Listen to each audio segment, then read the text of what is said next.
Each love dies differently, leaving a unique constellation of scars, wrote Virginia Woolf in her diary 3 months before walking into the river Ouse. Tonight, her words echo differently in this empty room. Why does love die?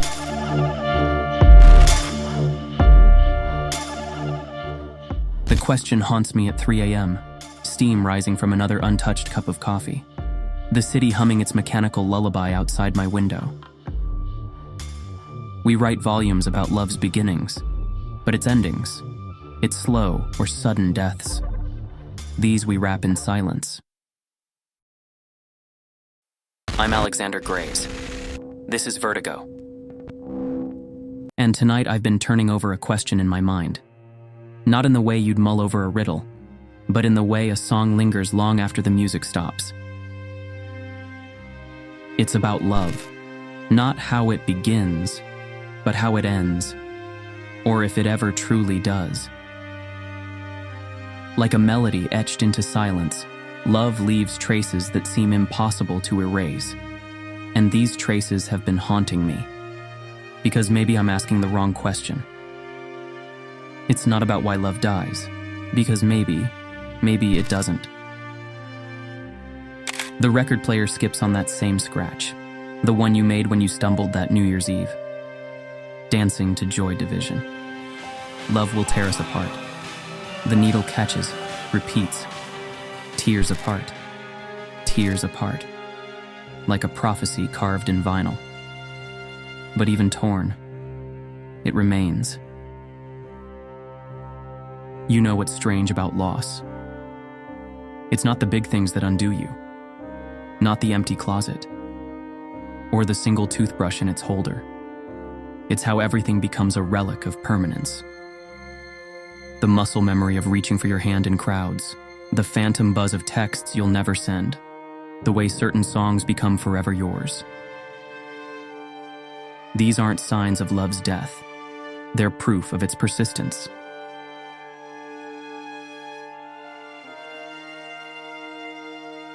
I found your grocery list today, tucked in that worn copy of Neruda. Right next to the poem about time's length and love's brevity. Your handwriting slanting left, those tiny circles dotting every I. Like you were planning forever in ballpoint pen. The paper's gone yellow at the edges, time marking territory even here. But the marks remain. Permanent as scars. Beautiful as archaeology. You see, people keep asking me if I've managed to unlove you yet. As if love is something you can simply undo. Like a knot. Or a mistake. But that's not how love works, is it? It's more like how stars become part of constellations. Even after they die, their light continues shaping stories. There's this theory about love's half-life, how it decays but never quite disappears. The kettle whistles in the kitchen, steam rising like the ghosts of all our morning coffees, all our promises of forever, all our casual tomorrows. And I realized something profound about love's supposed death. My fingers trace the spines of old books, philosophy texts we used to argue about, your margin notes like tiny rebellions against Camus, against Sartre. I can still hear your voice. But what if they're wrong about love? And maybe you were right. Maybe they were all wrong about love's mortality. Because here's what I've learned.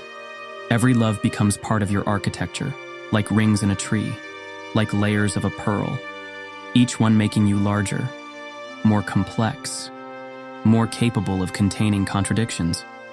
You don't unlove. You grow around the love, until it becomes another chamber in your heart, another room in your memory, another verse in your personal poetry. Last night, I caught myself using your phrases, the way you'd say, perhaps, before disagreeing, how you'd tap twice on any wooden surface, for luck. These linguistic ghosts, these inherited gestures, they're not hauntings, they're inheritances. The way love makes us more than we were, leaves us speaking in tongues we never knew we could learn. You see, I've started thinking of love like ancient cities. How each civilization builds on top of what came before. Nothing really disappears. It just becomes foundation, supporting everything that comes after. Every love story becomes load-bearing, essential to the architecture. The bakery downstairs still makes those almond croissants every morning at 6. The scent climbs 7 floors, sneaks under my door. Some days I hear your laugh. You're eating dessert for breakfast again? But now I understand. These aren't echoes of what I've lost. They're evidence of how love changes us, makes us bigger on the inside, teaches us new ways to hold joy. Have you ever noticed how certain songs become different songs entirely after someone loves you through them? How places become sacred spaces, not because of what you lost, but because of what they gave you. How you become, irrevocably, a different version of yourself. There's this line from the Smiths. There is a light that never goes out. And I used to think it was about eternal love. But now I understand differently. It's about how love changes the internal geography of who you are. How it leaves constellations under your skin. Maps that lead to places only you can remember, but wouldn't erase even if you could. I remember finding an old photograph recently, tucked away in a book I hadn't opened in years. That Sunday morning in the kitchen, sunlight catching your profile, steam rising from your coffee cup. And what struck me wasn't the loss, but how that moment, that single captured second, had somehow become part of my nervous system, an essential frame in the film of who I am. You see, these supposedly dead loves, they're not really dead at all. They're more like rivers changing course, still flowing, still shaping the landscape, just finding new ways through the terrain of who we've become. Like autumn leaves that fall, only to become the soil that feeds new growth. They don't decay, they transform. Sometimes, as in moments of absolute honesty, I realize we're all just collections of everyone who's ever loved us. Every smile we've borrowed, every gesture we've inherited, every perspective that's opened our world a little wider, making us more spacious inside, more capable of containing multitudes. It's like what happens in those old European churches, how they're built on the foundations of ancient temples, each era adding its own prayers, its own angels, its own ways of reaching for something higher. That's what love does to us. Builds new sanctuaries within us, without ever demolishing the old ones. The rain starts falling outside my window, each drop catching streetlight, like tiny meteors, like falling stars. And I think about how astronomers say that most of the light we see in the night sky comes from stars that might not even exist anymore. But does that make the light any less real, any less capable of guiding us home? You know that feeling when you revisit an old familiar place, a cafe, a park bench, a street corner, and you realize it's not just a location anymore. It's become a coordinate in your personal atlas, a point on the map of who you are. These aren't places where love died. They're places where love changed form, like water to ice to vapor, still essentially itself. I saw you yesterday at that cafe on 7th. You were reading a book I didn't recognize. Your hair different, your gestures somehow borrowed from someone else. For a moment, I watched how you've become a stranger, how you've learned new ways to hold a cup, new ways to tilt your head when you read. And I realized, we're both ghosts now, but not of who we were to each other, of who we used to be to ourselves. Strange, how we both inhabit the same city, but different versions of it. Your map probably doesn't hold the same monuments as mine. Your streets don't echo with the same memories. We're like parallel universes, sometimes intersecting, but speaking different languages of the same love. I've started mapping these transformations. The bookstore where you first showed me Rilke, where you read aloud in your broken German, making poetry sound like beautiful mistakes. That's not a monument to what I've lost. It's a marker of when my world grew larger, when words started carrying more weight. There's this Japanese concept, kintsugi, the art of repairing broken pottery with gold, making the breaks part of the beauty.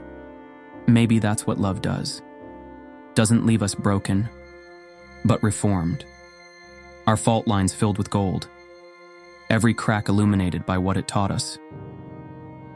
The city changes at night, streets empty enough to hear your own footsteps, to hear the echoes of all your past selves.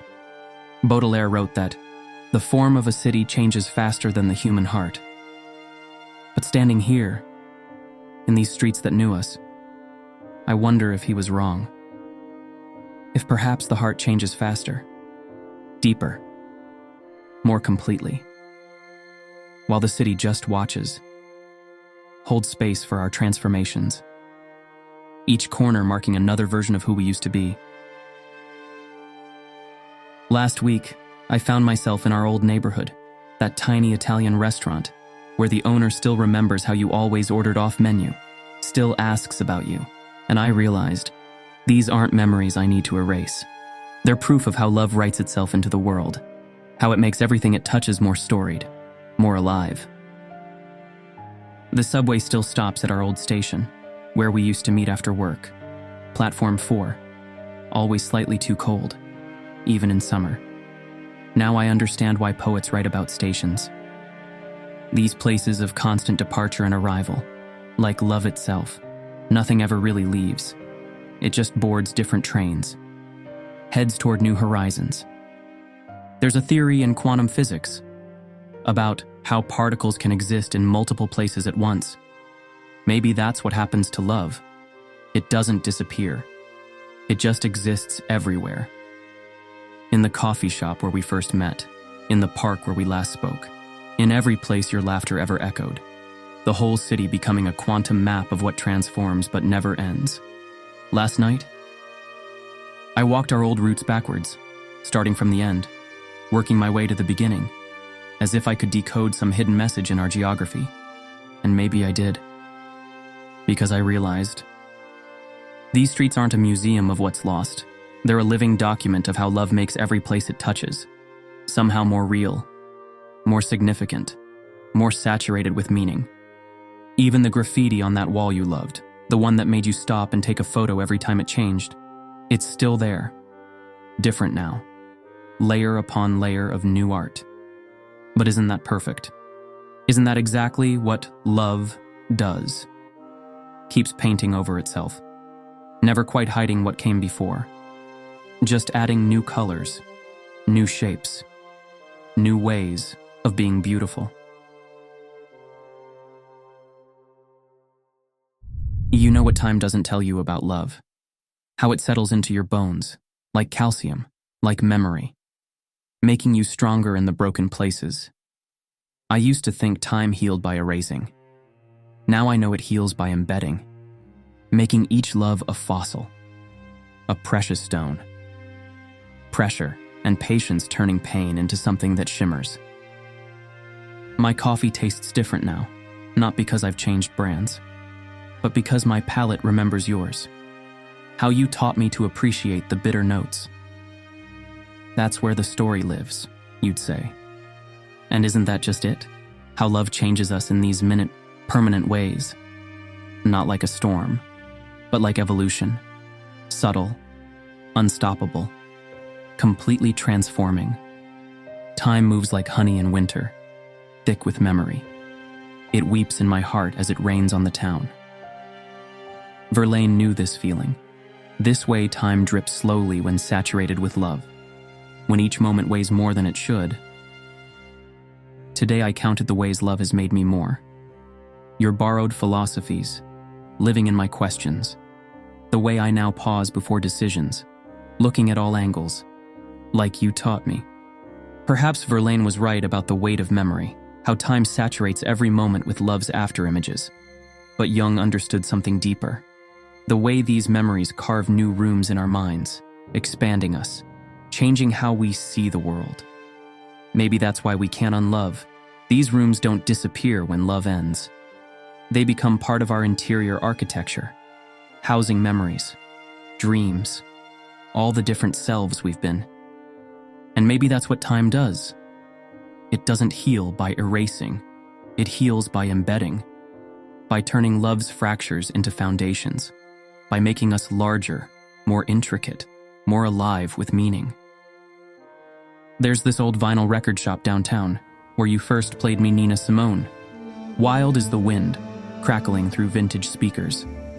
I went there yesterday, not to remember, but to acknowledge how that moment, that music, changed the way I hear everything.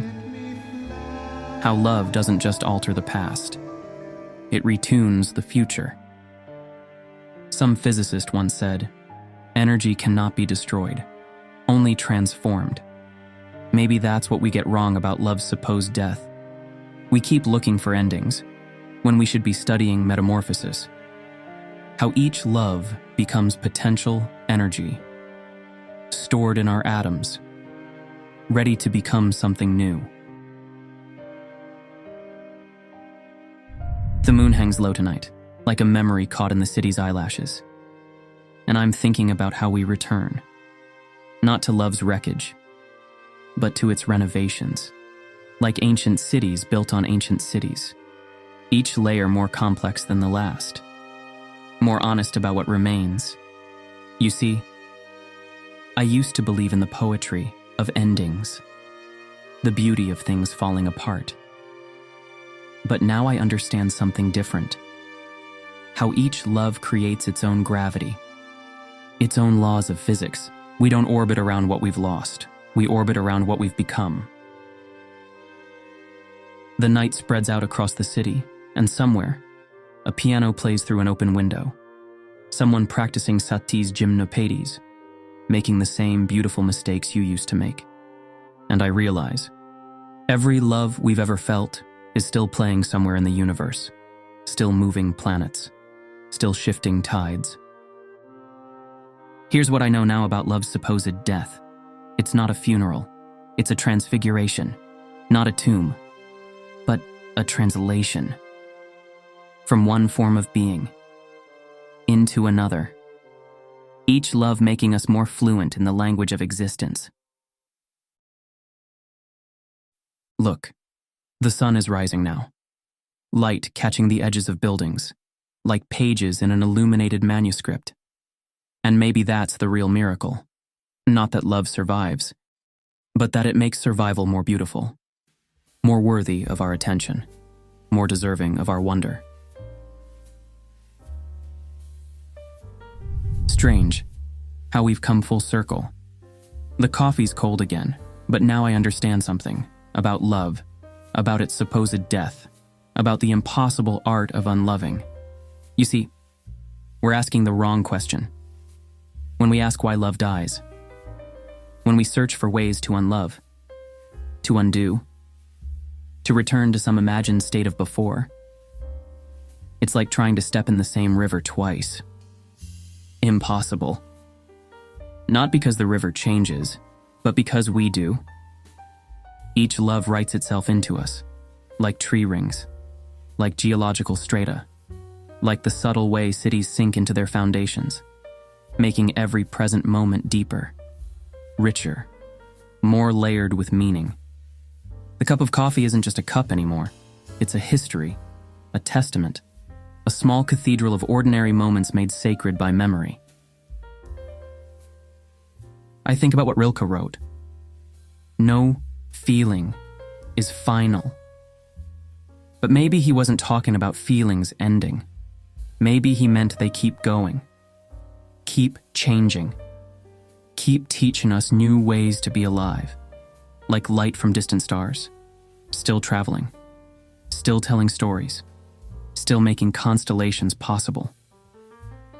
The morning light catches the steam from a fresh cup of coffee, and I realize I don't want to unlove, don't need to. Because love doesn't die. It becomes part of our architecture, part of how we see, how we taste, how we touch the world. It becomes the lens through which we experience everything that follows. So maybe that's what we should ask instead. Not why love dies, but how it changes us, how it makes us more, how each love, even the ones that seem to end, becomes another room in our interior castle, another color in our palette, another note in the ongoing symphony of who we are. The city wakes up outside my window, and somewhere, in the infinite collection of moments that make up a life, every love still lives, still teaches, still transforms, not as a ghost, but as light, as foundation, as the very ground from which new love grows. And isn't that the most beautiful thing?